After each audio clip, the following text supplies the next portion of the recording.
আসসালামু আলাইকুম। বুকিট বিনতান, আমরা এখন আছি বুকিট বিনতানের যে মেইন যে রোডটা, এই মাথা থেকে পুরো সে ওই মাথা পর্যন্ত এইভাবে খাবার সাজিয়ে রাখছে।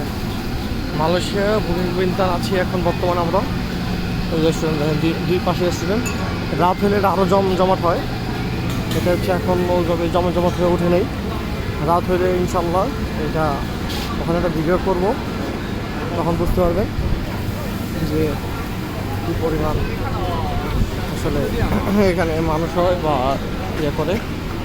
যেগুলো ছোটো ছোটো ক্যাফে রেস্টুরেন্ট,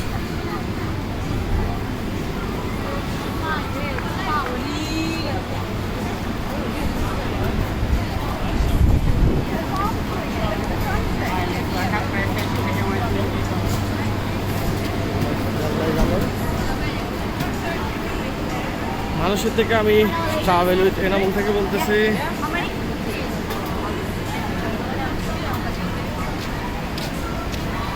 উপরে এটা পার্টি হয় বা এটা উপরে মনে হয় পার্টি হয় না? হ্যাঁ হ্যাঁ, এটা চাইনিজ। চাইনিজ না, উপরে পার্টি হয়। রাতের বেলা জমে বেশি। ওই পার্টি হয় নাকি ওগুলা? খাওসানের মধ্যেই দেখবেন আপনি আর খাওসার হিসাব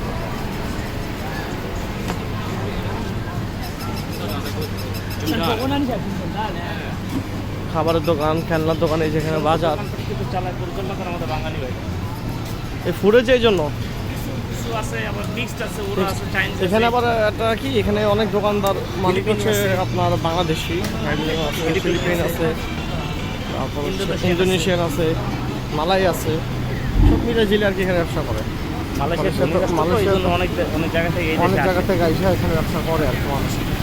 আর মানুষের তত নিয়ম কারণ জানেনি, করা যায়, কোনো ঝামেলা করে না। যখন আমরা বুনাই ছিলাম, বুনাইতে কোনো আজদাবিরা ব্যবসা করবে বা ওপেন স্ট্রিটে দোকানপাট দিবে, এটা সম্ভবই না। মালয়েশিয়া এগুলো নিয়ে এত প্রবলেম হয় না।